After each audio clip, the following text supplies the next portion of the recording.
Thank you, Ms. Rachel and Aurora, for those meaningful opening remarks. So, before we kick off the event, let us call on Mr. Paco Amor for an opening prayer. Let us remember that we are in the holy presence of God, in the name of the Father, Son, and Holy Spirit. Amen. Dear Lord, thank you for this day. Thank you for this opportunity to invest a part of ourselves into a steadily growing field of interest. Bless this seminar, its participants, facilitators, and today's speaker, so that the insights gained today may be for your greater glory. In Jesus' name, amen. Our Lasallian prayer. I'll continue, O my God, to do all my actions for the love of you. St. John Baptist de La Salle, Pray for us. live Jesus in our hearts, and the Father, Son, and Spirit. Thank you so much, Paco, for that meaningful prayer. So, without further ado, let us now welcome our distinguished speaker for today. He finished BS Manufacturing Engineering and Management with specialization in mechatronics and robotics engineering at the LSU, summa cum laude. A seasoned tech entrepreneur and Microsoft's most valuable professional in the field of AI. Let us welcome the MVP for today's event, Mr. Ziggy Zulbet. Hello, everyone. Can everyone hear me? Yeah, I need to go nearer pala. So, before anything else, please join the Microsoft Teams meeting, which I showed earlier. Because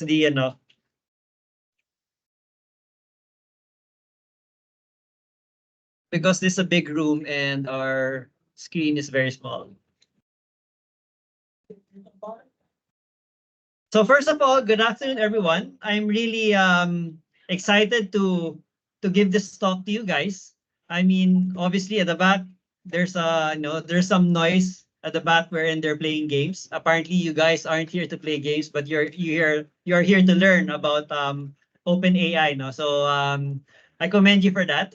So I'm really very excited in the next 2 to 3 hours to discuss what generative AI is and what Azure OpenAI is about. No, wait a minute. All right. So there are two key takeaways that I want you to bring home at the end of the session. One is I would like you to understand what are the key concepts of generative AI. So you've been using ChatGPT for your homeworks. So obviously, so you guys mentioned it. So I will try to explain, try to demystify what's happening under the hood. No? I mean, how these things are generating answers for you.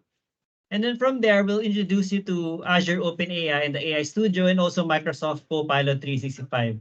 Wherein, with just a few clicks of a finger, not only is it going to create, your homework, but even create a whole PowerPoint presentation. No? So, just to introduce myself, so I'm Jiggy Zulueta. So I'm a Microsoft Most Valuable Professional. So within Microsoft, we have this MVP program, as we call it, wherein Microsoft would award individuals who are not employees of Microsoft. So I'm not an employee of Microsoft, just to make it clear.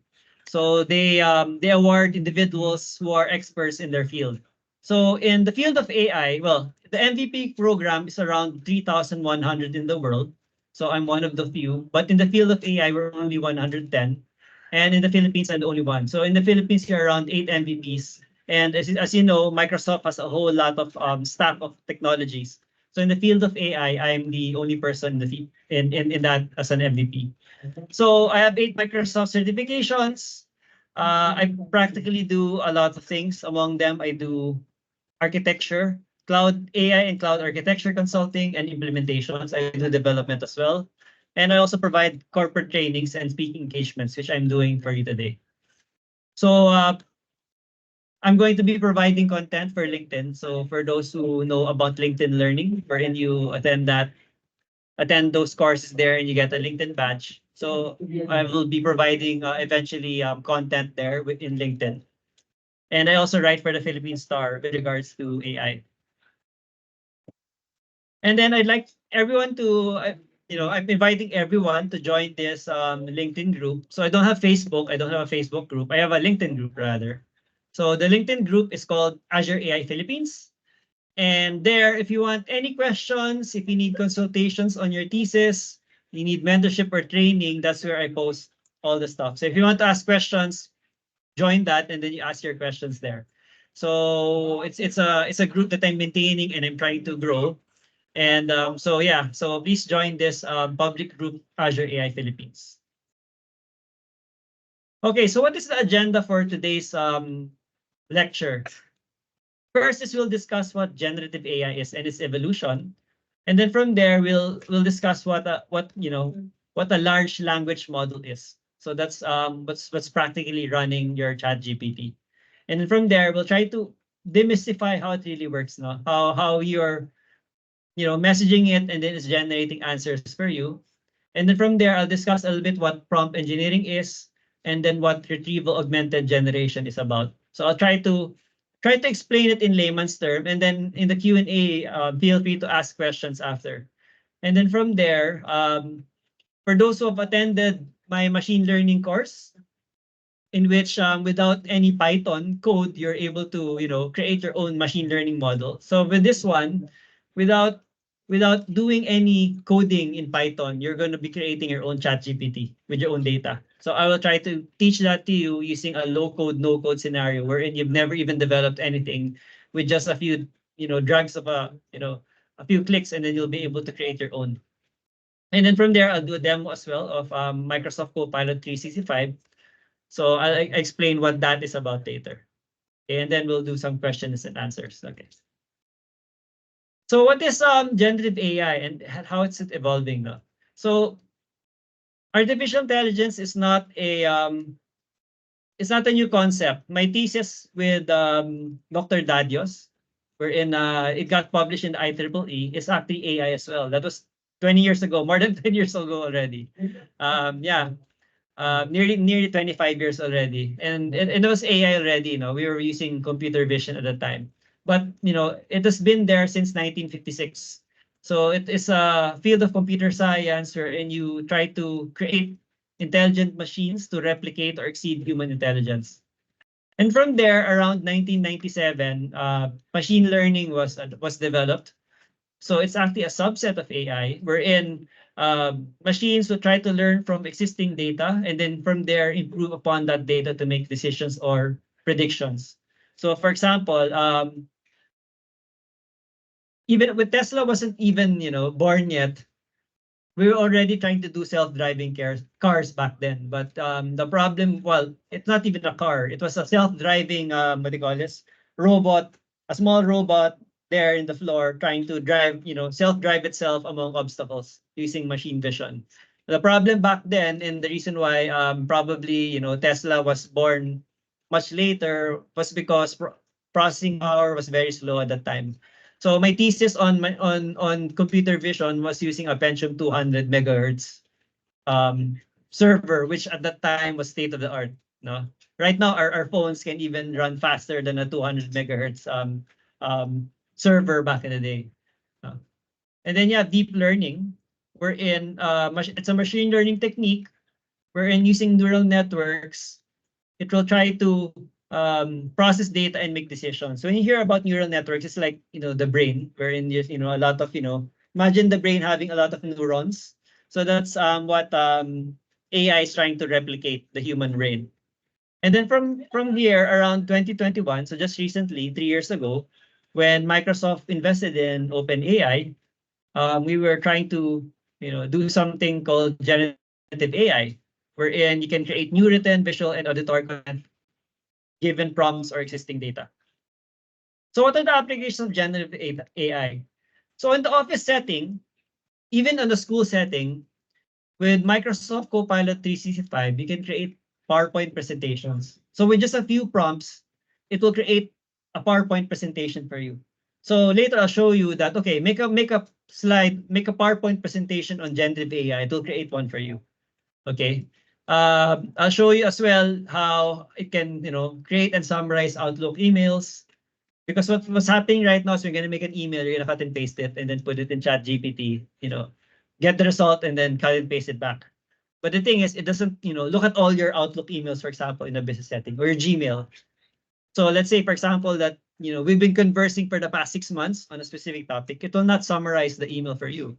Not unless you just, cut and paste everything and, do it and put it there in Chat GPT, right? So with this one, it's seamlessly integrated. It will even summarize Word documents for you, provide next steps on a Microsoft Teams meeting, even explain data in a Microsoft Excel spreadsheet. On a customer service setting, so I invited some of my customers in this call right now. So they want to generate text for chatbots and virtual agents.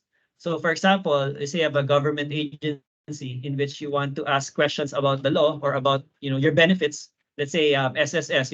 Once you go get employed, you all get an SSS account, and then from there you'll start asking questions. What is the law on this and that?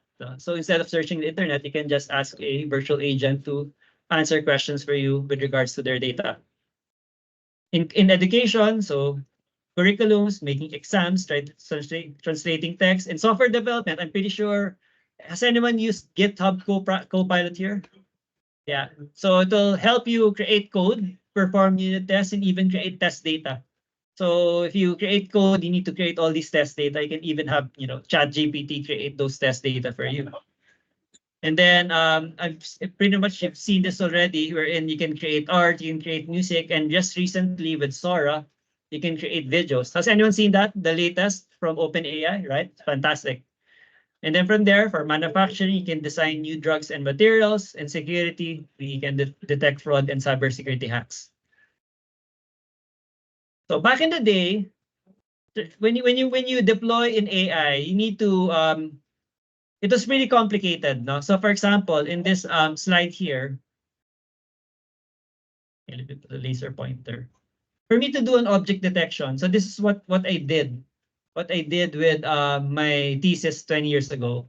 I need to create my own model for object detection. And if you want to do object tracking, classification, and so on and so forth, you have to create different models for that. Now, what's happening is with the newer generation of AI, with just one model, you can actually do all of them. In fact, OpenAI, for example, can do before for AI, you need to create a separate model for text, a separate model for images, a separate model for speech, structured data, and then different results. No, so you had only one AI that was focused on question answering, on sentiment analysis, on object recognition. So I had to combine. For example, if I want to have a chatbot that will speak to you and will be able to translate languages, so I need to create one model to translate, and then one model to do speech to text. And then once it's already in text, one model for question answering, and then another model for text to speech in order to talk to you before. So for example, Alexa is one example wherein it had to use many models. So once I talk to it, it needs to convert to text. If it's in different language, it needs to translate. And then from there, using question answering, it will look at this knowledge base to answer back at you, and then it will reply back in a specific language. Now, with the newer models, with OpenAI, it can actually do everything. Yeah? So that's the newer foundation models that we are doing right now. So you probably be wondering what are these foundation models? No, so it's called large language model. So LLM. No, so that's the shortcut for it. So what is an LLM? So an LLM is like a highly intelligent virtual assistant trained on a vast amount of text from the internet. In other words, uh, whenever it is that you're asking questions in ChatGPT, it's coming from the internet. So that's where it was trained. No? So it's not know it all. It's trained because it was given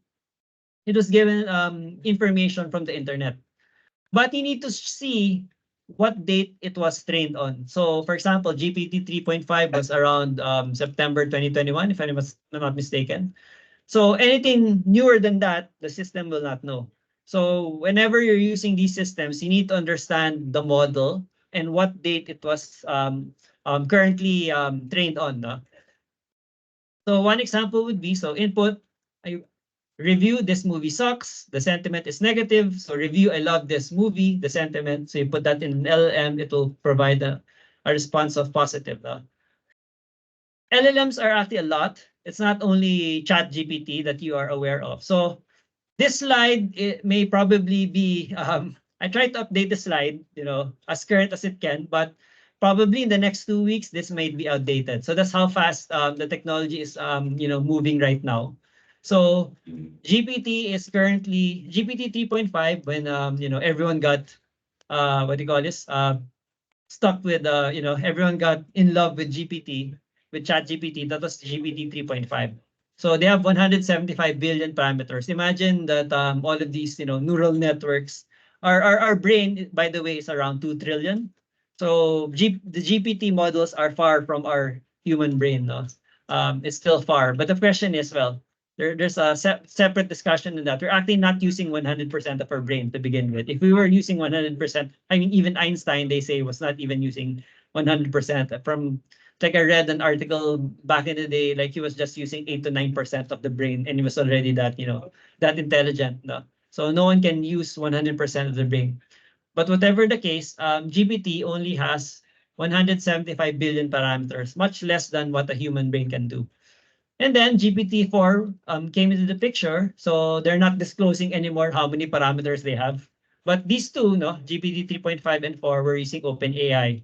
And then all of a sudden, Google obviously doesn't want to get left behind. They created their own model called Bard, and then Anthropic has his own Claude 2.1. Meta, so formerly Facebook, has Llama. Then you have Mistral, and then Grok 1 is what Elon Musk has, no, using Twitter. So the thing is, there's a lot, there's a lot of models out there. So for me, if you ask which is the best, obviously I'll say the best is coming from Microsoft, no. But there's a third-party open platform to wherein so it's by Hugging Face. It's actually a third-party open source that will evaluate. So what they're saying right now currently is that GPT-4 is the most advanced, but then again, we don't know in the next 2 weeks or 2 months now. So the question now is, am I going to be using open source versus a proprietary, chat GPT?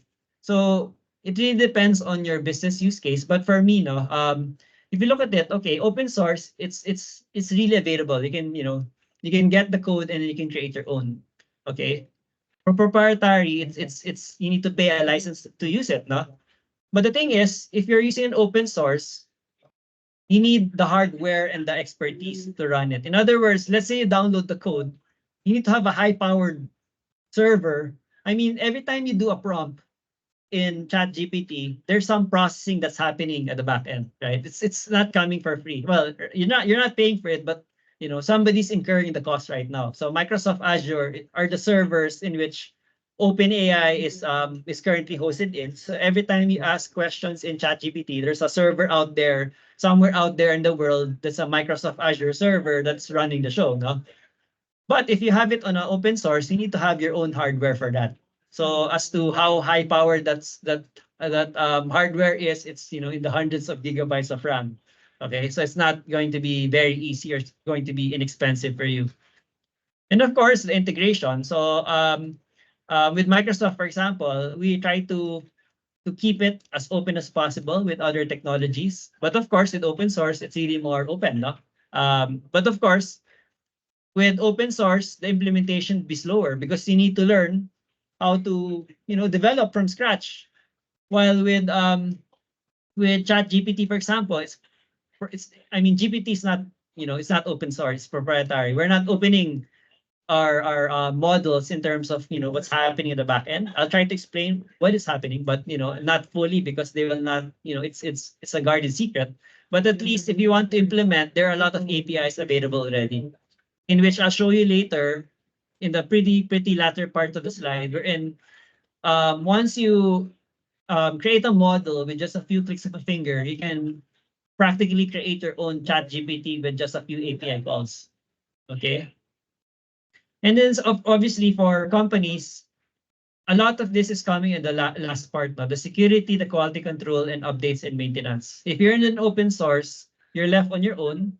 So you're vulnerable to exploitation on the security side.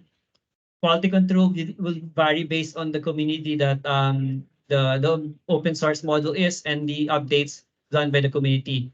Obviously, if you use, let's say, Microsoft's OpenAI, Microsoft will handle the security, the quality control, and the updates for you.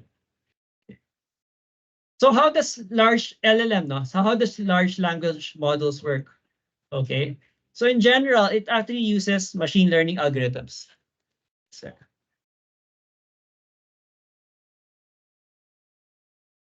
it's actually using machine learning algorithms to learn patterns based on existing data. So it uses knowledge to generate new content that is similar to the original. So it's to be honest, it's not it may look, like magic, but the generated content is not simply a copy, but it's a new and unique. No, it's new and unique. New and unique content. So how does it work? Okay, what happens is every time you make a prompt. Okay, so there's a natural language input. No, every time you make an input, for example, create a PowerPoint presentation for me or create an email for me. What will happen is there's some pre-processing that will happen. No? So with the pre-processing, tokens will be created, and those tokens will be uploaded to a model in which they try to find a probability distribution, and then from there another language output. Okay, so wow, no, this is kind of complicated. Let's try to how do you call this? Demystify it a bit. No? So what are tokens first? So I'll go back to this slide. So don't worry if you don't understand this. Let me explain first each and every concept, and then from there we'll go back at the end to explain this again. No? So what are tokens first? Okay, so in general, computers will not be able to understand words, but we know that computers understand numbers, right? So what will happen is the computer system will convert the words to numbers via tokens. So this is a term they call it. Okay. So LLMs will process the text in chunks called tokens, and the tokens represent commonly occurring sequences of characters. Okay. So as a rule of thumb, one token is approximately 4 characters or 0.75 words for English text. So for the sake of simplicity, just to simplify it a bit, imagine that you have a dictionary containing millions of words. Each word in that dictionary is given a number. Okay, so for example, I heard a dog bark loudly at a cat. So I is one word, that's number one. Heard is two, a is three, dog is four, bark is five, loudly is six, at is seven. A is a repetition of number three, so it's given three again. And then you have cat, which is number eight. So let's say I heard a cat, the tokens would be 1, 2, 3, 8 because it's already part of the definition. But meow, that's a new word. Okay, so it's number 9. Okay. So to simplify, imagine that you have a whole dictionary there of all the words. They're all given a specific number. Okay, so that's the first part. Okay. There's actually a website for you to understand. Okay, so you have a sentence here and you try to count the number of tokens. So you'd probably ask, why do I need to count the tokens? It's because the higher the tokens, the higher the cost. So right now, you're not paying for ChatGPT. But what's happening at the back end is that if you have a very, very long prompt with so a long prompt is a lot of tokens. What will happen is at the back end, it's doing a lot of processing. Okay. And once it replies to you back with a lot of answers again, so that's a lot of tokens. So imagine how many, trees you burnt. Just kidding, but how many processing power that you have incurred with that single question. No? So for you guys, if you're using it on a free basis, it's okay. But for enterprises, so I've talked to a lot of companies that want to have their own private, chat GPT, which I'll explain later how we can do that. It's going to be expensive if your system is replying back with a lot of answers and if your customers are asking with a lot of questions that are very long in nature. Okay, so that's why you need to count the tokens. So now, okay, we've answered the question that computers cannot understand words. We need to convert this into numbers. But the question is, how will the computer understand that the cat and the dog are similar and the skateboard is not? It's very far away. Okay, so that's the next question. So we've converted the word to a number, but there's no relationship. The computer will not understand the relationship. So to answer that, this is where we come into the concept called vector embedding. So what will happen is that each of these tokens will be converted to a vector embedding.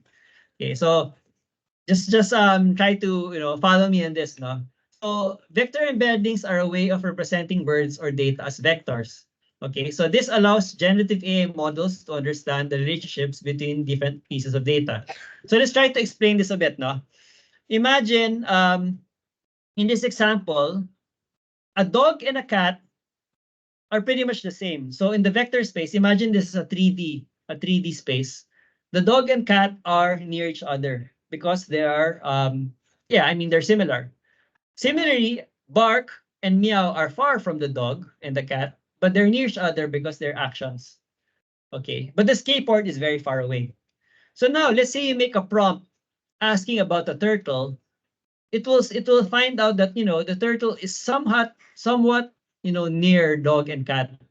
So that's how LLMs work at the back. Okay, so in a nutshell, you make a prompt. So you ask a question.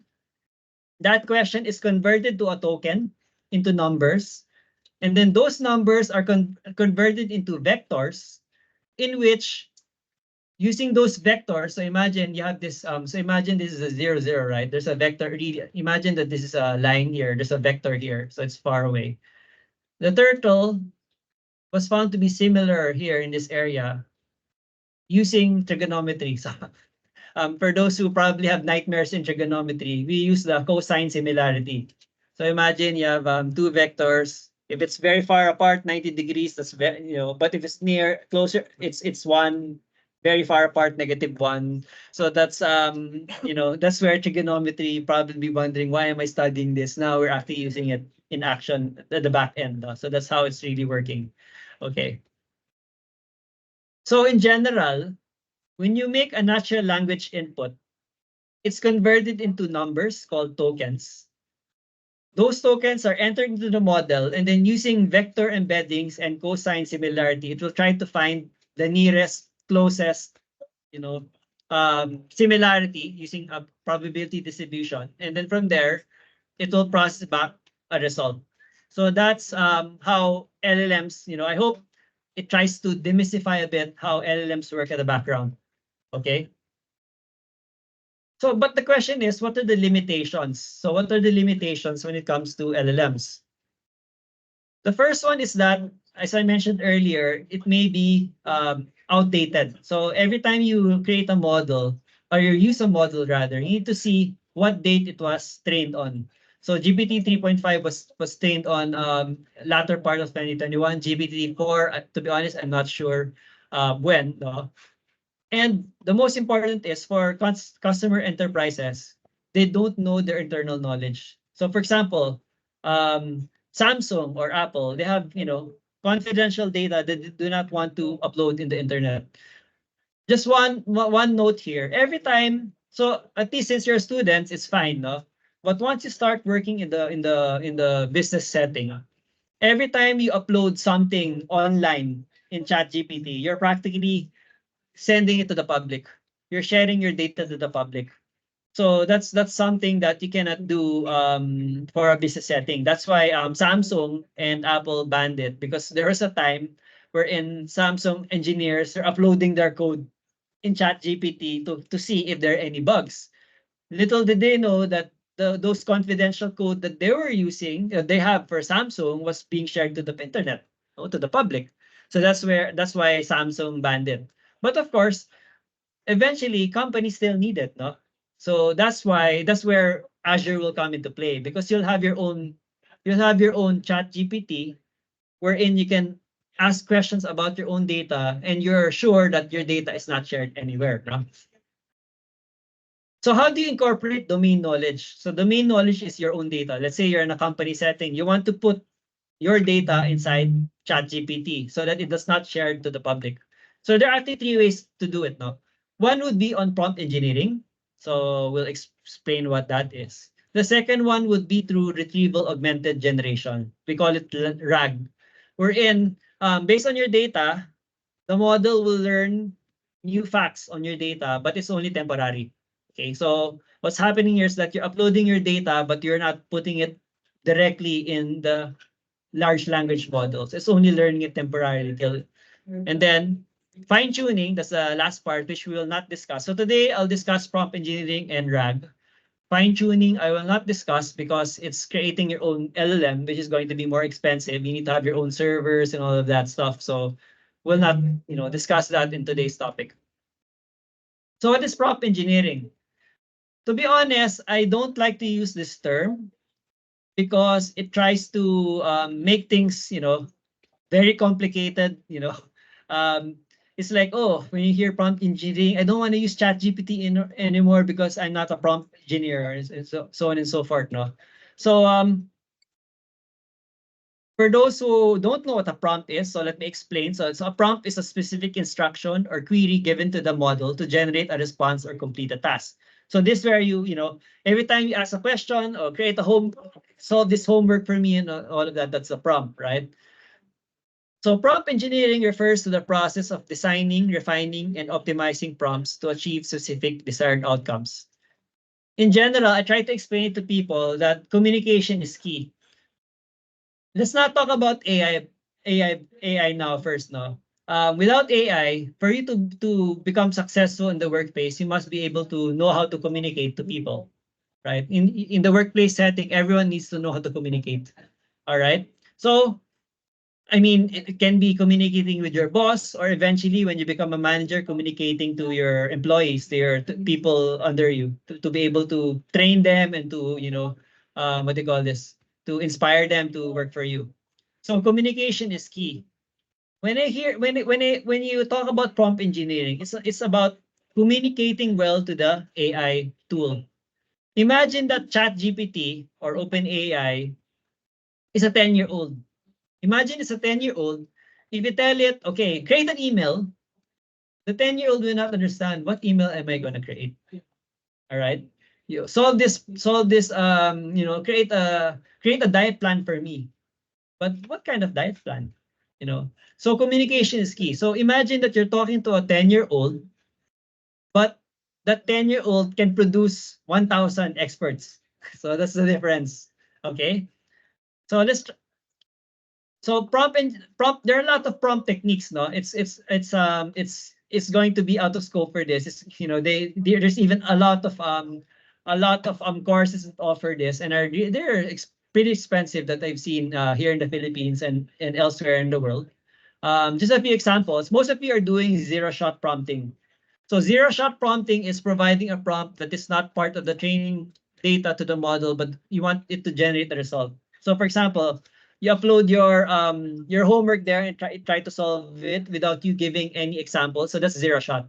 Okay, so for example, classify the text into neutral, negative, or positive.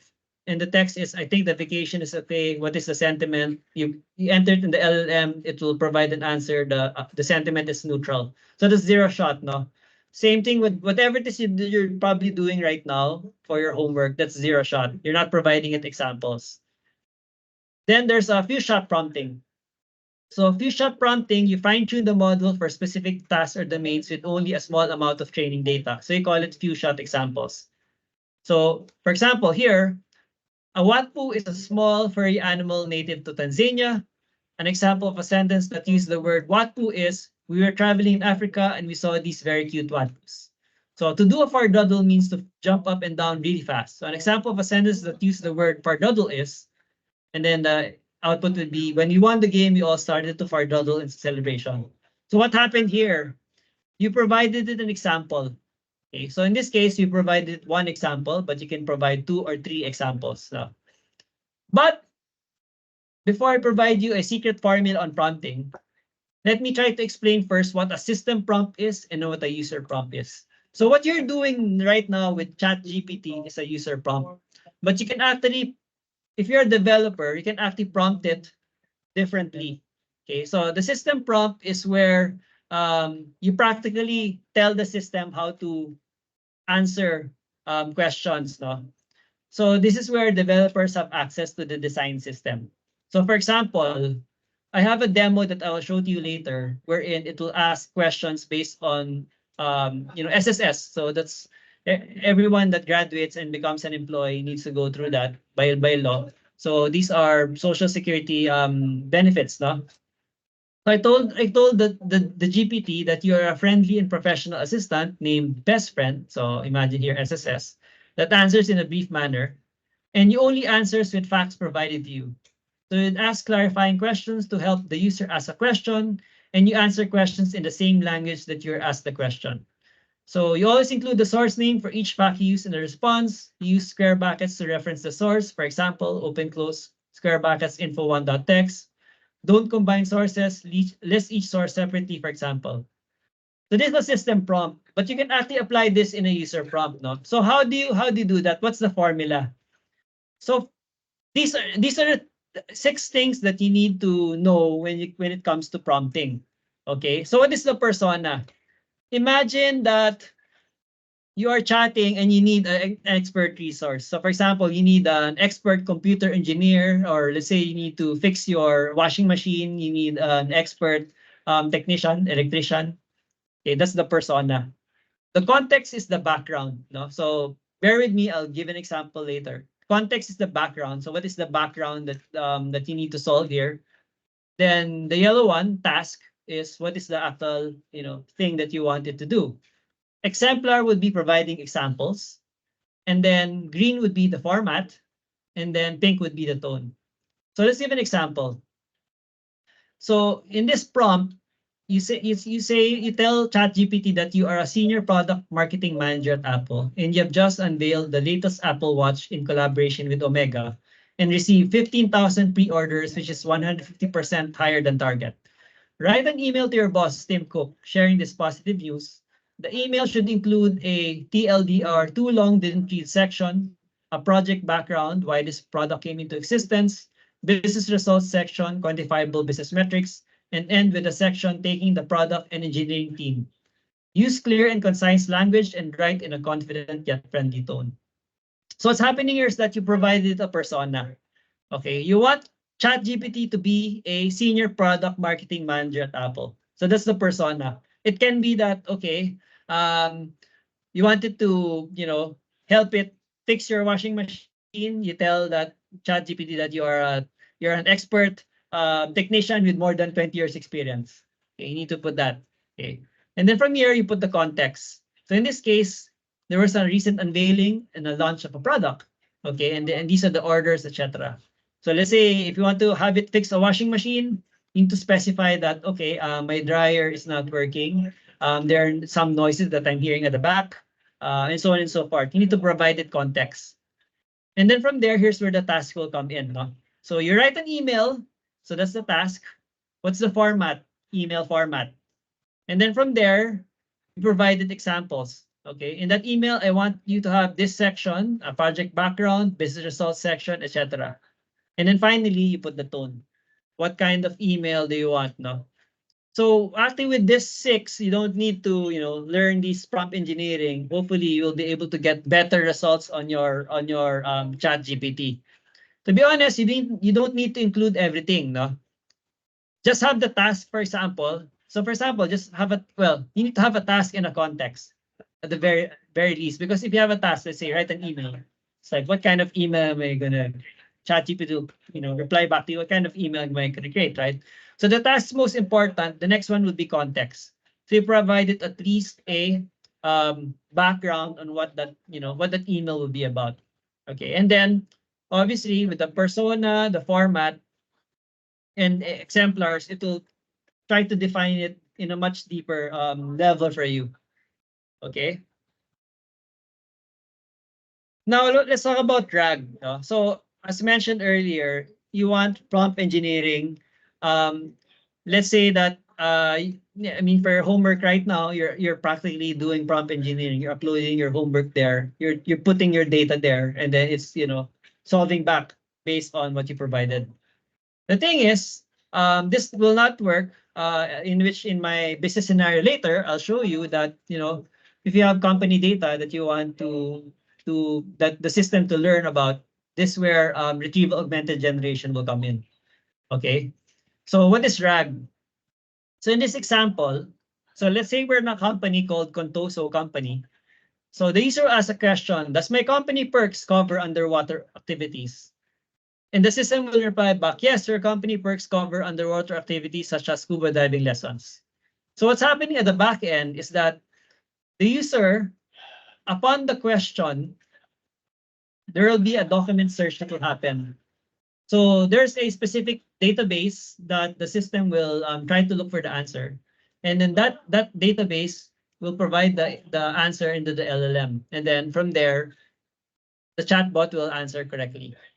Okay. So what are the benefits of RAG? One is it's more up to date, the knowledge. And then most importantly, it has access to your internal knowledge. Okay. So before I give you a demo on what this RAG is about, so these are the components. One is there should be a retriever. There should be a knowledge base that can effectively, efficiently retrieve sources that match a user query. So let's say I make a prompt. What are my employee benefits? What are my dental benefits? There will be a retriever to search the database on what are those benefits are. And then from there, it will give it to the LLM. The LLM will try to generate an answer based on that query. Okay. And then there are other features like chat history, feedback buttons, text to speech, user login, etc. Okay. What are the methods to build a RAG chat? So as I mentioned at the start of this lecture, when I trained you on Azure Machine Learning last November, we did a low-code, no-code scenario. So there are actually 3 ways to do it as well when it comes to Microsoft Azure. There's a no-code scenario wherein you don't need to do any coding, just a few drag and drops. You'll create your own, chat GPT with your own data. So I'll show you. Actually, I'll show you is the low-code scenario using Azure Studio, and there's even a high code. By the way, for those who attended that Azure Machine Learning course last November, there's also a pro code um, on Azure Machine Learning, wherein you're going to be running your Jupyter and Panda notebooks there, in which you're practically running Python but using Azure Server. So I didn't touch into that, but you can actually do that. Same thing here with OpenAI, with Azure OpenAI. You can practically do anything. There's even a lot of GitHub repositories with all these code that you can do. No, we're sharing it to the public for you to learn more about it. So the Copilot is actually a no-code way for you to create your own chat models. And then you have the Azure Studio, which is actually a low-code. So this is what I'll demo later, in which using low-code, you'll be able to create your own chat models. And then finally, you can do it in Python. So there's a lot of Azure SDKs in which if you want to go into development, you can do so. So how do you build a retrieval augmented generation system using Azure AI Studio? Okay. So before that, what is Microsoft Azure OpenAI? So as you probably know, Microsoft is the largest investor in OpenAI. So OpenAI is the company that is, developing ChatGPT, the GPT models, no? So as part of the partnership, why did we invest in it, no? So one is uh, OpenAI is using Azure's architecture. So when we invested around 10 billion in OpenAI, it's not really mostly in cash. It was mostly to use our servers globally for OpenAI to be readily available for everyone, no? Which includes the security, compliance, and privacy and availability features. The other one is you want to deploy OpenAI across all our Microsoft products. So I'll show you later in which you can use your Word, PowerPoint, Excel in ChatGPT. Okay, we can, you can chat with your PowerPoint, Excel, and Microsoft Word, and even Outlook. And then and this I mentioned, you use Azure to power OpenAI. So what are the prerequisites, no? So the prerequisites, so obviously you need to have an Azure account, and then from there you need to have access to OpenAI. So you need to make a request. So this is the link. So I'll show you the link here.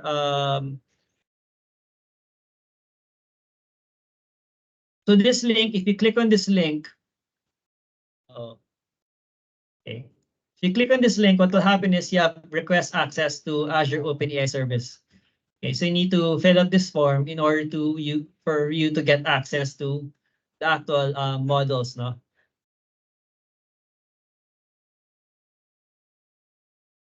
So what is Azure AI Studio? It's a low-code and pro-code portal to develop open AI solutions with your private data.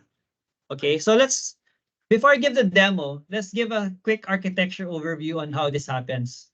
So imagine you have a chat application, so it's going to be in the web. Every time you ask questions about it, what will happen is your questions will be queried against a database. We call it Azure Cognitive Search. And it will try to, okay, what's happening here is that the data sources were uploaded to Azure Cognitive Search. And from there, every time you make a query, Cognitive Search will provide a result, and then that will be given to the LLM. And then the LLM will try to respond back. Okay, so let's do a demo about this. So this is how simple it will be, no?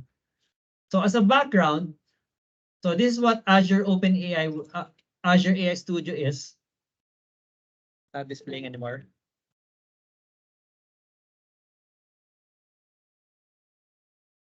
Okay, it's back. Yeah. So this is what Azure AI Studio would look like. So ai.azure.com.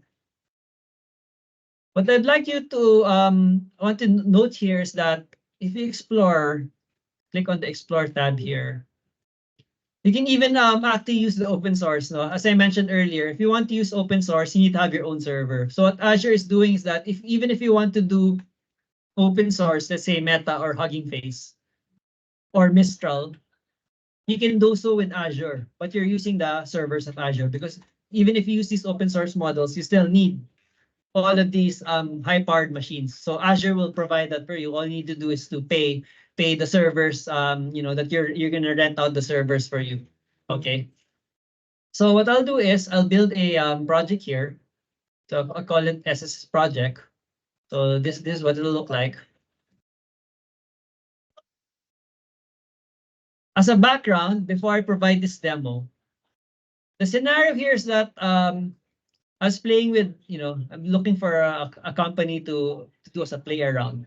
So once you become an employee, everyone will need to subscribe to SSS. So that's by law.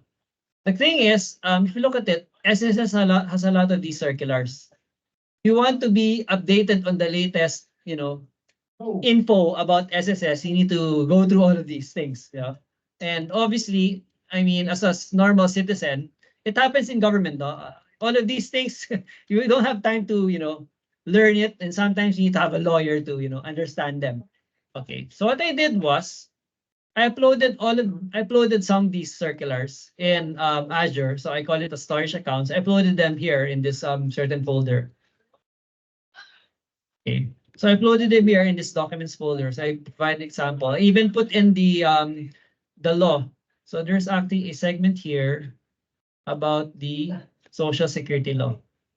So imagine RA 1120, 11210, 11199, 8282, and the portability law and all of that. So I uploaded them here in the system. Okay. So they're here now.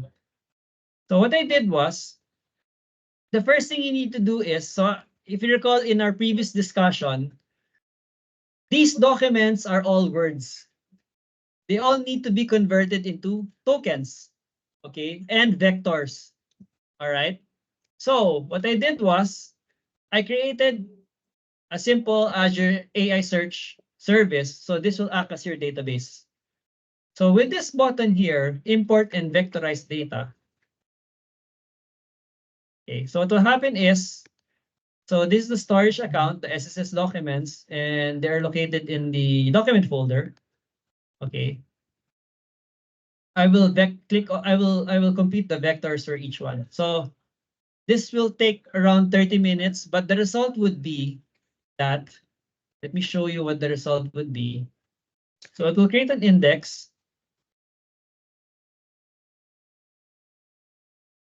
called a vector index.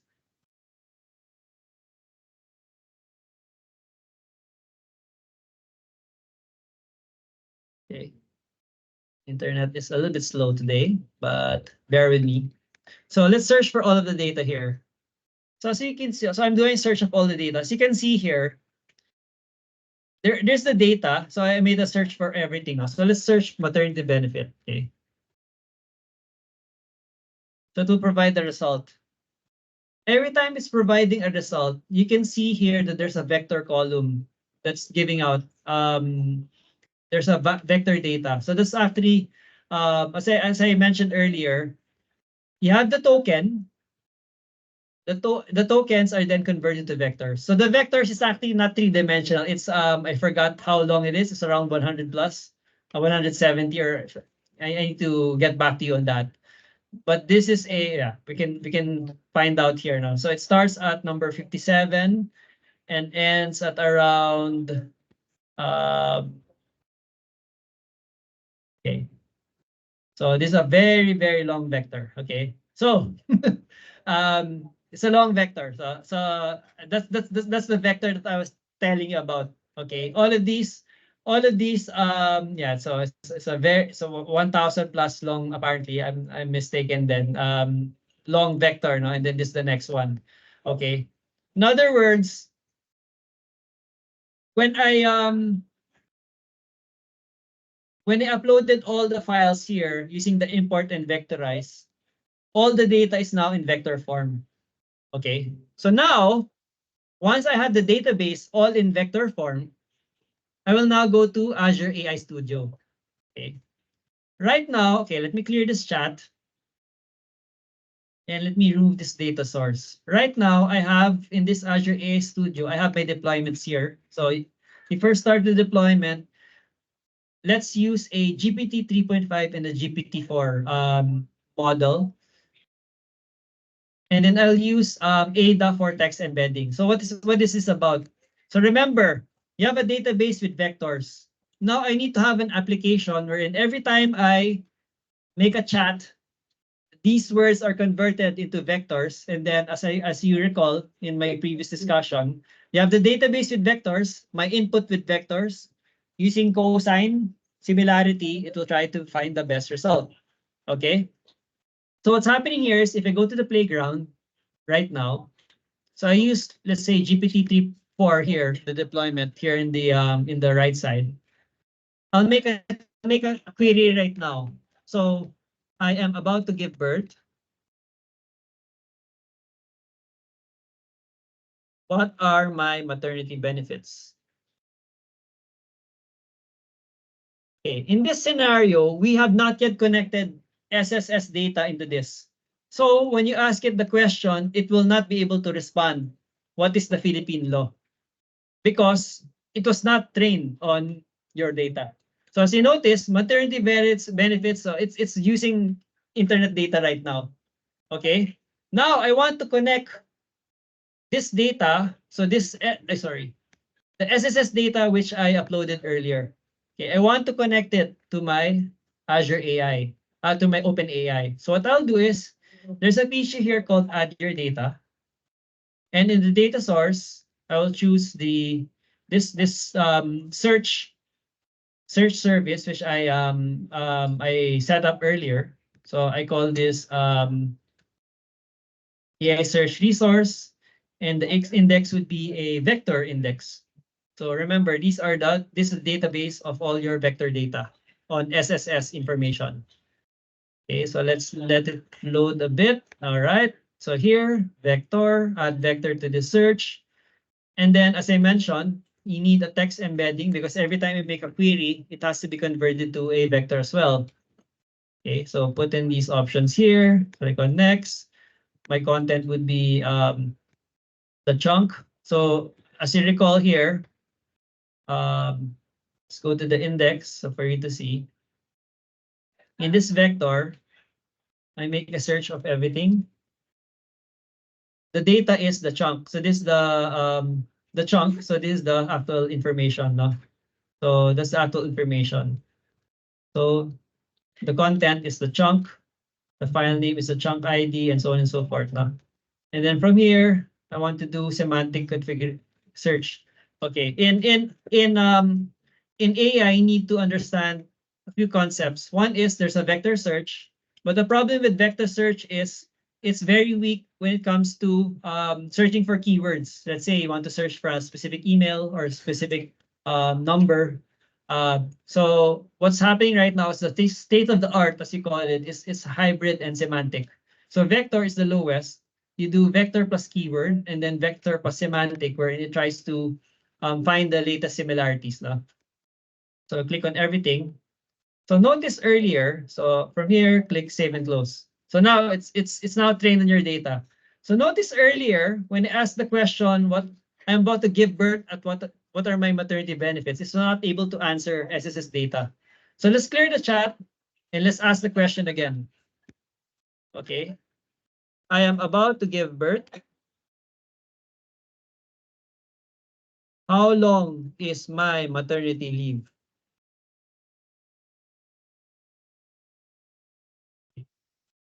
So fingers crossed, it will try to answer based on SSS data.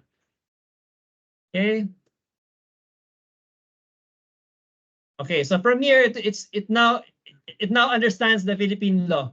So under the 105 day expanded maternity leave law in the Philippines, female workers are granted a maternity leave of 100 days. And Ernest, so what are my maternity benefits? I wonder if it's here, if it's in the law.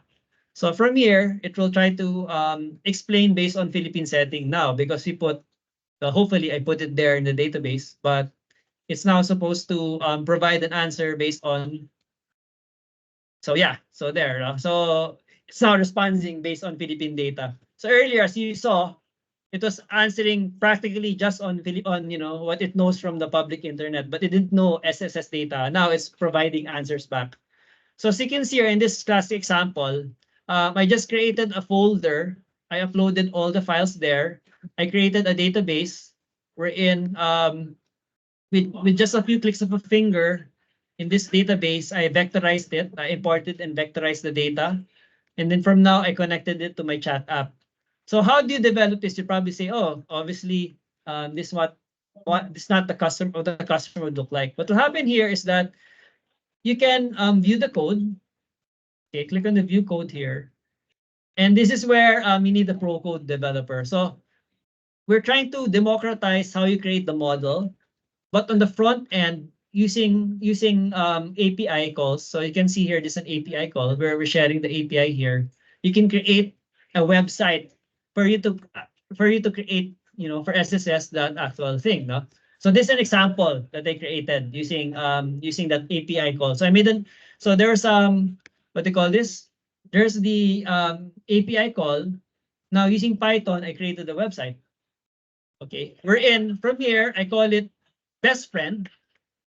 And then from here, so what is the function of SSS? Now it will be able to answer the question based on, Republic of the Law RA. So yeah, so there it's now providing an answer based on Republic of the Act number 149. So this is the function, and from here you can even see the citation. So this is the actual document. So bear with me with the internet, but this is the actual document that shows what the function of SSS is. Okay. So same thing with so give me. So my father just sorry, not. I have I know somebody that just died. What are the funeral benefits? Okay. So now it will be able to respond based on SSS law again, no? And it can also reply back in Filipino. So recall earlier in the previous slides, I told it that I told the system.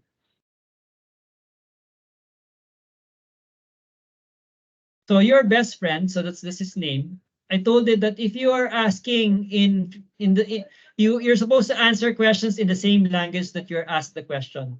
In other words, if you ask it in Filipino, it's supposed to reply back in Filipino or Ilocano or Chavacano. So in this case, let's put this as a Filipino question. Meron akong okay. Manganganak ako. Manganganak ako. Malapit na ako manganak. Na akong manganak. Manganak. Manganak. Ano ang pwede kong makuha? So from here, back in the day, I need to create a translator for this. and then input it in the system. Now it's replying back as well. So as you notice, no, the only coding that I did was the front end. Okay, but on the back end, everything was handled for you with the studio. I did not do any setup whatsoever. Well, you do some parameters. So I did not explain what temperature is, but in general, temperature, if it's 0, it's more unique. If it's 1, it's more creative. So you need to play around with these things. But in general, I did not do any coding whatsoever. It's already creating the model for you. It's practically a working sellable product wherein you have a system here that's answering based on your data. Okay. I want to highlight as well here the content filters. So you can create a content filter wherein if you want to control violence, hate, sexual information, self-harm, also additional filter, for example, on jailbreak risk detection, protected material detection for text. Okay, you put this on. Why am I showing this, no? What Microsoft is guaranteeing you is if you use our product, the paid product, and you put these guardrails on, if somebody brings you to court for copyright infringement, Microsoft will back you up. Okay, as long as you put the guardrails in. So if you search online, you call it the CCC. So Microsoft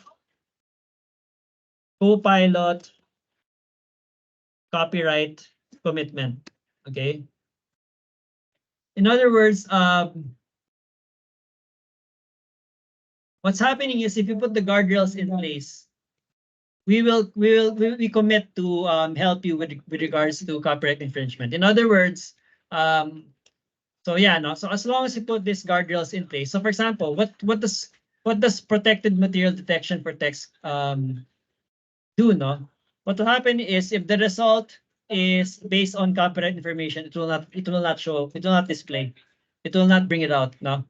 Same thing with the filters here. It will automatically, remove any violence, any hate, any sexual information, or so on and so forth that you prompt, and even the output as well. Same thing with this additional filters. No? So protected material detection for code. So these are, repositories of code that cannot be shared out.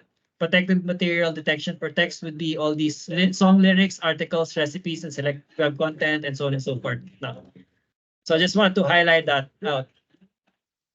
Okay, so there's actually a demo on Azure AI Studio, no? So if you want to create your own chat GPT, eventually, if you have eventually you go to the workplace, you can tell your boss, you can tell whoever it is that, with Azure, I can create, my own chat using your own data. You can do so with low code, no code, which I showed you earlier. Now let's talk about Microsoft Copilot 365. This is something that you might be interested in because you are students. Okay. So let me give an example. All right. I want to create a PowerPoint presentation. What's a subject right now that you guys are into that you need to create a presentation? Is there anyone here that want to try it out? Give an example. Sorry? Robotics. What about robotics?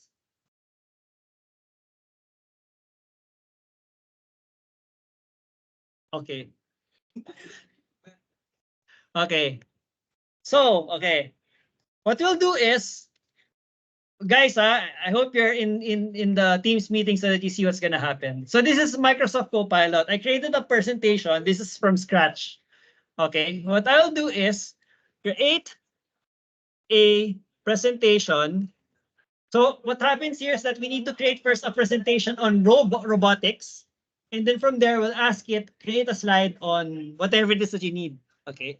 Because I tried it once, no? My whole presentation, by the way, I created from scratch, but I had, ChatGPT, well, OpenAI, Microsoft Copilot 365 helped me out, no? But if you actually ask it to create one whole long document like what I did, it's gonna fail. What you need to do is to create first one thing and then break down the task. All right. So here, create a presentation on robotics. And who's the audience? Okay. So create a presentation on robotics for students. This will take a while. So while we're waiting for it to work in the back end, this is what happened when I asked it to create a presentation on, create a presentation on generative AI. All right. So it's gonna come out. Sorry, it's gonna bring out slides with specific text. Actually, there's a repetition here because what I said was add a specific um yeah add a new slide on how generative AI works. Okay, so I need to prompt it to change the photo. But it created a PowerPoint presentation from scratch. So here, okay, so let's wait for it. So hopefully it does not fail. So normally, as you know, when in demos, something bad can happen, but hopefully everything's all good here. So create a presentation on robotics for students. So it has to be working. Okay. All right. So let's wait a bit. So what's happening here is that what you can do is, so you can do it from scratch. You can create a presentation from scratch, or you can create a presentation from a file. So from here, in this example, okay, I don't know what these documents are. Cloud hosting comparative. What is this? Yeah, okay. Create a presentation from file cloud hosting comparative. To be honest, yeah. So in this one, I have a Word document on cloud hosting comparison. So it will try to create a presentation based out of it. So you can do that. Okay. For this one, so yeah, there you go. So we asked it to create a presentation on robotics for students, and now it has some, some what do you call this? Yeah, so welcome to Robotics 101. What is robotics? Types of robots, the history of robotics, how robots work, applications of robotics, future of robotics, pros and cons of robotics, careers in robotics, resources for learning. All right. So there, that's the result of your prompt earlier, no? Again, what do you want to ask? Again, what was the specific one? Do you want?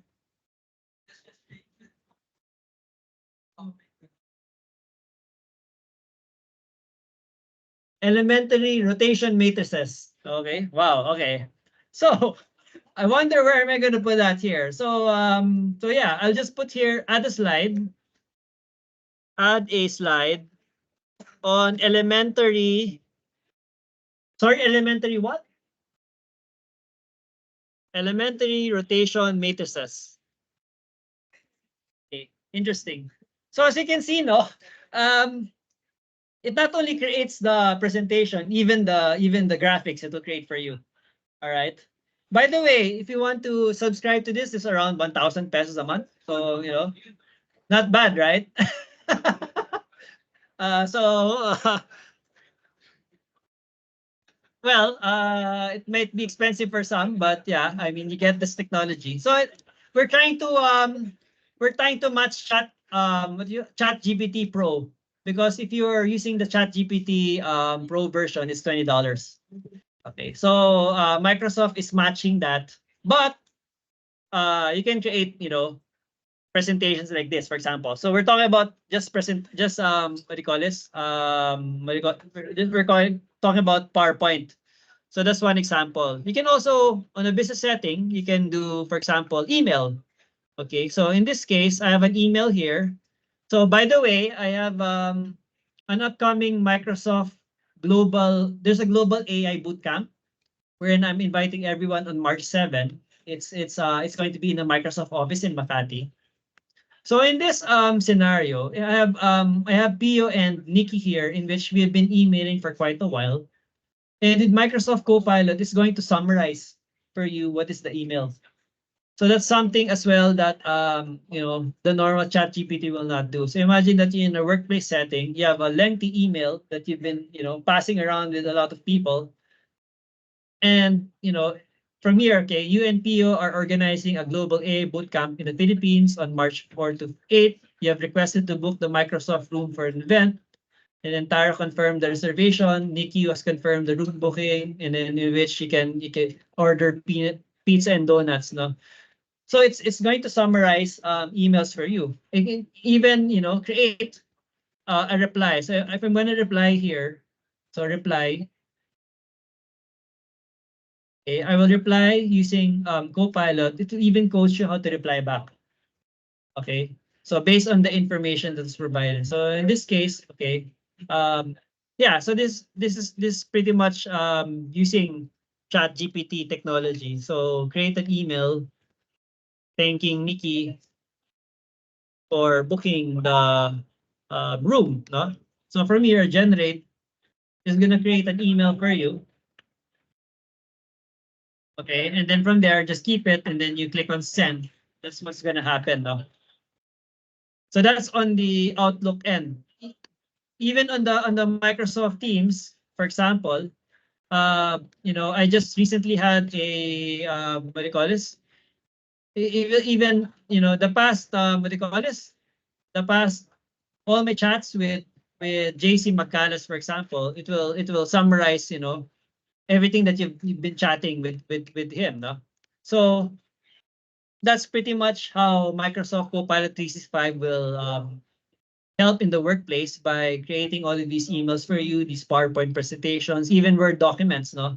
So if you create a Word document, so let's say you open a Word document here. So create a Word document. So anyone want to give a go? Do people still create Word documents here? No, not anymore. No, not anymore. Yeah. So you can even have it create a Word document for you. So that's also possible using a chat. So yeah, anyone want to have it go? Sample Word document. Create a Word document on soft robotic. What's the gripper? What's that? Gripper.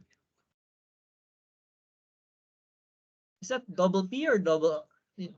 Yeah. Soft robotic gripper. Okay. I wonder what's this gonna come out with, but yeah, but we didn't provide it context now. So I just say create a soft rope, but you should have explained a little bit more what the context is. But so yeah, there, it's going to give you some Word document already for you. Yeah. So there. So, hopefully your homework will be faster. Do you have a teacher here? Yeah. So yeah, no. So there, it's and someone was asking me, what if if you use the same thing, it might get the same result? No. Okay, so you'll never get the same result, as I mentioned earlier. Every time you make a prompt, the result will always be different. All right. So for this one, so I asked it create a generative AI presentation. This totally different from my presentation, but joke. I didn't use AI for that, but I used AI to proofread, no. But the thing is, the photo was different, and even the text is different. So even if you have it create, so yeah, let's create for purposes of the discussion right now. So this is the soft robotic gripper. Okay. So as I mentioned, no, at the end of the day, it's how you communicate to the robot. Okay, it's effectively communicating the result that you want. At the end of the day, the person with the best prompt wins. The person who's able to communicate and convey what they want will win. So in this case, okay, let's make a Word document. Can anyone tell me what regarding the robotic, what do you call this? Soft robotic gripper. Give me more information that you want in the Word document. Okay. Oh yeah, who made that soft? What else? So create a document on robotic soft soft robotic gripper. Any more information that we can provide?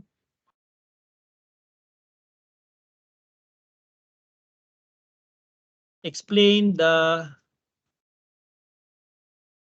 pneumatic limits that it can handle. Okay. So from here, based on that specific prompt, the result will definitely be different as well. No? Uh, so obviously, if you apply the formula they provided earlier, you'll obviously get a different result as well. So from this case, um, yeah. So the results are already different, no?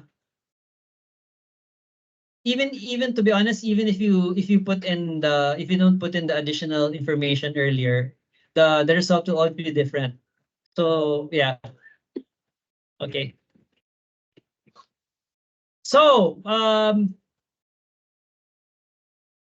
before I end, actually I was about to say give me a demo. I was about to demo that I didn't put a summary slide here. I'm supposed to put this in GPT and say create a slide to summarize the whole whole presentation. No?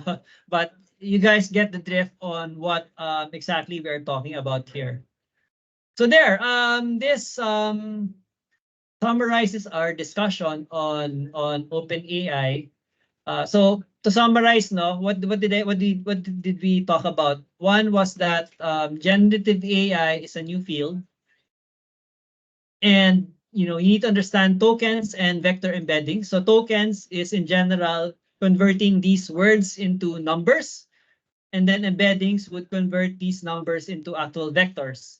Okay, and then from there we discussed how using Azure OpenAI, the studio, using a low-code, no-code scenario, you can create your chat applications with little code. And then we also did a demo on Microsoft 365 Copilot, wherein you can, help you with your homework if you want to, your PowerPoint presentations. Okay, so I'll leave the floor to question and answers, and also from the audience in the chat. If there are any questions in the chat, feel free to ask them. So I'll stop sharing, and yeah, any questions from the audience in the chat and here in the room.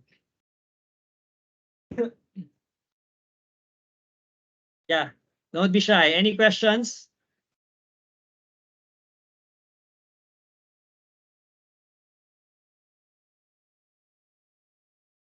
Anyone? Anyone? Anyone from the audience as well in Microsoft Teams? Did anyone? In general. Ask ChatGPT right now to ask a question. Yeah. Yeah. Did okay, show of hands, did they try to, try to hopefully demystify a bit what's happening under the hood? For those who are on time, sorry, because for those who are late, I explained earlier how, how everything was working under the hood, or tried to explain a bit how it's generating answers. So yeah, did, show of hands, did they try to, explain a little bit somehow how, how everything was, or no? Delayed, I mean, no, you guys, that row of that whole row of ladies. Did you guys understand it? Yeah. Okay. Good. Thanks. Great. Did you understand? You okay? Yeah. Yeah. Questions and answers from the yeah. Okay. What made you what do you call this? Uh, Interested in learning about this topic? Yeah, I'm kind of curious because of all the AI topics out there, you guys chose this as the topic for discussion. So maybe from there we can start off. What made you curious about it, and any questions that you want to know about it? Yeah.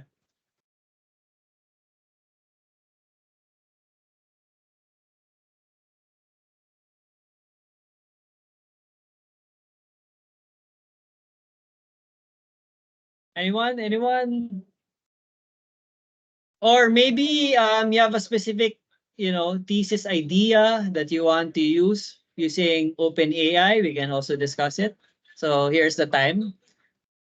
If you are, any idea to see, yeah. Go ahead. Yes, yes, sir. Hold on. Let's give you a microphone.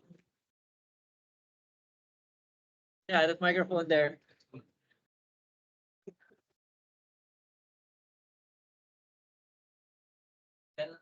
Yeah, for the audience to hear about you from also, we have people, Okay,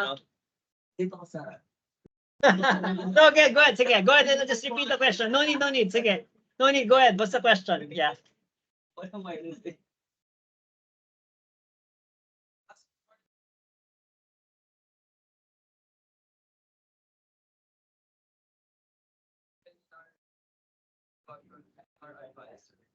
If we can apply explainable AI or setup for our so a brief background about our GC. It's related to quality classification of isomorphs or sorting that uh, utilized for farmers.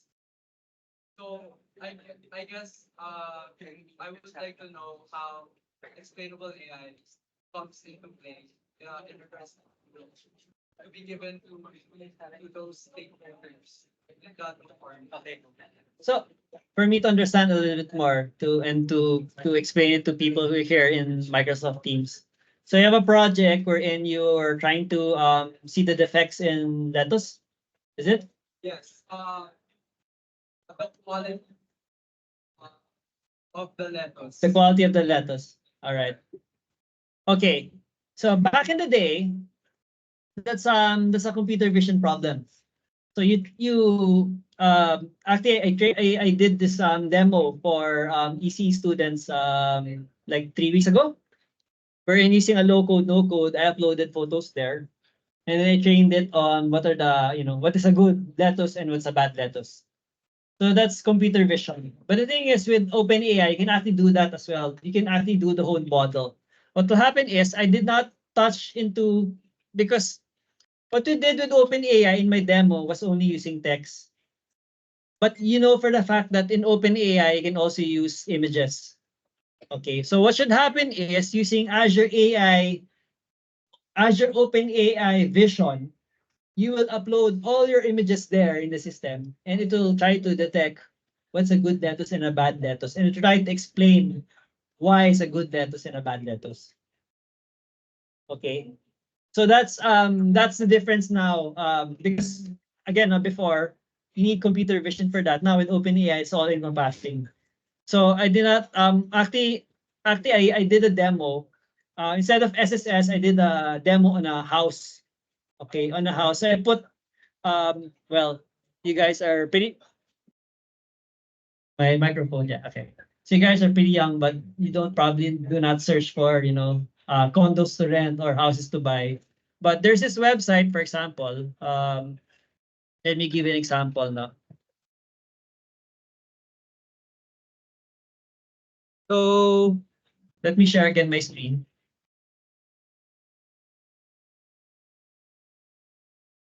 So there's this website in the US called Zillow. Here in the Philippines, we call it Lamudi and Rentapad. So let's say I want to search for a place in Dallas, Texas, for example. Okay, skip this question. So for me to find my ideal house, I need to check if I want to buy or rent. I need to tick here what's the price that I want to buy, to what's my rent or how much I want to buy.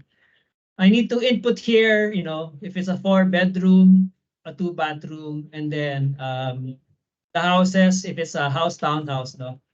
So it's pretty clunky. So what I did was I created a model where I uploaded all of this data in OpenAI and then I just chat with it. Find me a house in Dallas, Texas that's 4 bedroom that is below 290,000 US dollars with 3 baths, and I want to have a white interior. I want my house to be white inside. So in other words, OpenAI will even search for the images of photos here with white interiors inside. So unfortunately, I deleted that demo because now my demo is now on SSS because all of these demos are pretty expensive to run, you know.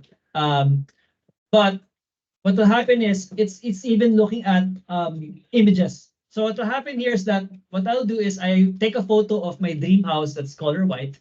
I'll upload it in the system, and then and OpenAI will look at the house, and will find similar interiors as well, based on the interiors of the other house that I upload in the system. So that's how you can solve your problem, your thesis using OpenAI. So what you'll do is you'll upload all of these lettuces that are good, all these lettuces that are bad, and then you need to tell it, okay, for this one, this is good because of the following. This is bad because of the following. And then from there, it will deduce in the future based on the images that you uploaded. Okay. So I hope that answers your question.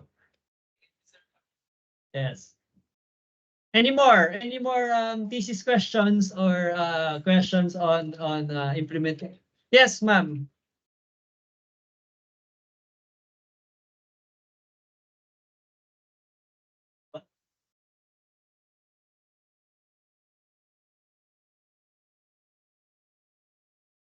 Hi, so Microsoft kasi po, di ba, you created ChatGPT. And recently, Microsoft sent an email regarding the Copilot. So I wonder what's the difference between Azure Copilot and ChatGPT. Okay. So just to clarify, Microsoft is an investor on OpenAI. So we're the largest investor, and OpenAI creates these models called GPT 3.5, GPT 4. No, what we did was, since we're an investor on that company, what we did was we practically um, put all of those models in our products. So for example, in the scenario that I created earlier, when I asked, I created a PowerPoint presentation using using a chat interface. This is using an LLM. So if I'm not mistaken, this is using GPT-4 inside under the hood. So you have a PowerPoint presentation. So this is a Microsoft product, Microsoft PowerPoint. You have a chat here, which pretty much looks like Chat GPT, but Chat GPT is using GPT in general. So the brand is Chat GPT, but the actual model is GPT, whether it be 3.5 or 4. So same thing here. We call this Copilot for Microsoft 365, in which inside PowerPoint, there's a chat interface for you to ask questions about it, or in this case, create a presentation. No? In fact, I uploaded my presentation earlier, so let's give another demo. Where is that? I have a lot of documents already open. So my content. Um, so let's upload my presentation earlier here.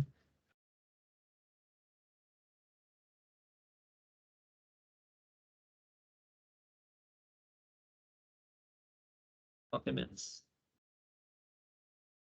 Okay, hold on a sec.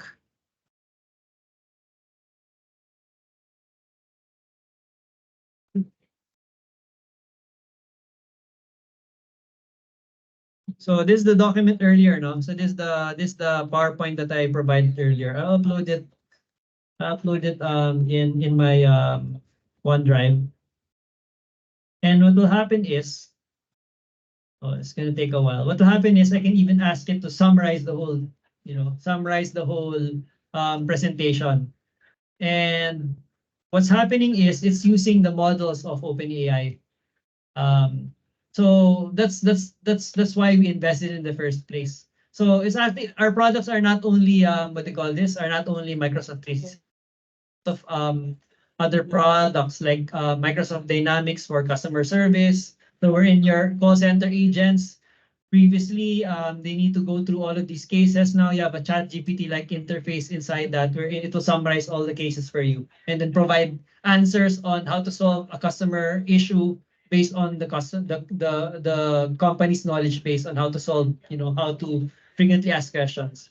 So those are examples of practically everything that we did as part of that investment. So yeah. Any more questions? Yeah. Yes, sir.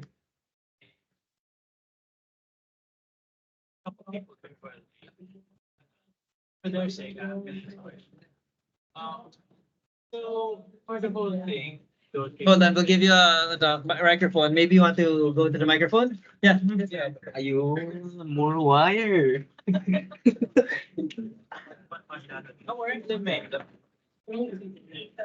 So for the people who are the people who are at home, on the Zoom as well, is there any more links that we can try to see and experiment on first? So when we try our hands in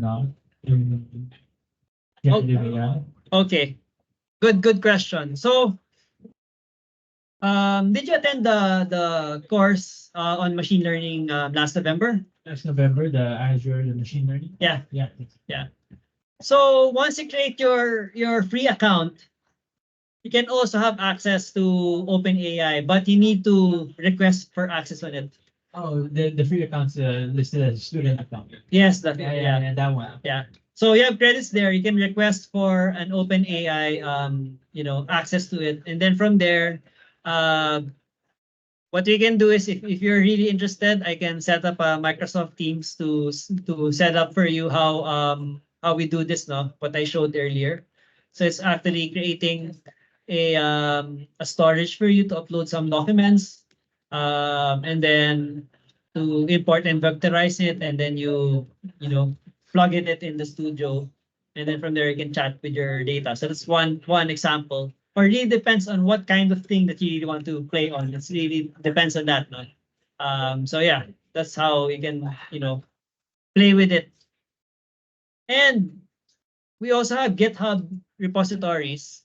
So if you go to Google,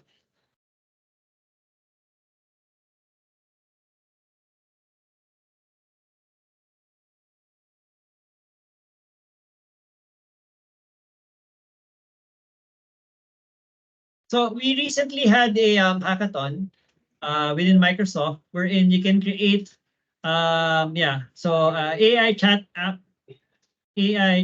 hack for technical students, wherein it will explain what all of these are, and it will even explain to you how to set it up using free resources. Okay, so there's a lot of rich information online in which we're trying to help students, develop their own solutions. Yeah. Okay. I hope that answers the question. The name of the website's hackathon. Yeah. Here. Yeah. Just search on this one. Chat Microsoft AI chat app. Yeah. Just search it in there. Yep. This one uses Python, so I'm not sure if you know, guys. Learn. Yeah, you guys know Python, right? Yeah. No. No. Okay. But okay, if not, you can use this studio. You can use the studio. So it really depends on. So that's why I showed the slide earlier. It really depends on. So there are trial versions, by the way, of these products, except the Copilot for PowerPoint 365. So you need to pay for that. But for these ones, where was it?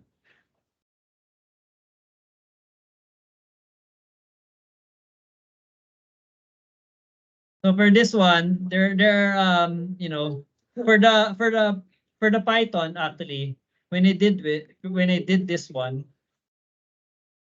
this website here, there's actually a GitHub repository. We can download it, and using GitHub code spaces, you can practically run your application, and it will teach you how to modify the areas to modify the website and all of that stuff. So there. So for this one, yeah, this is open source, for example. Yeah. Okay. Any more questions? Any more? How about people from Microsoft Teams?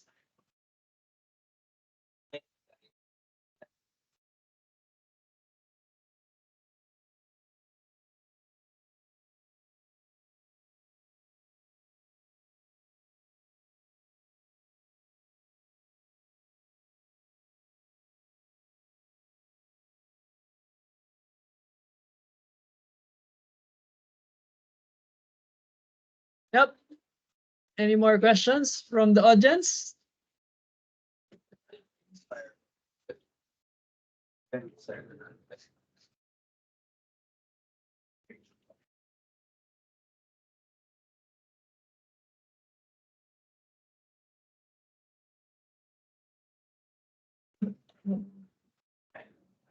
Okay, if no more, let's yeah. I'll stop the recording here.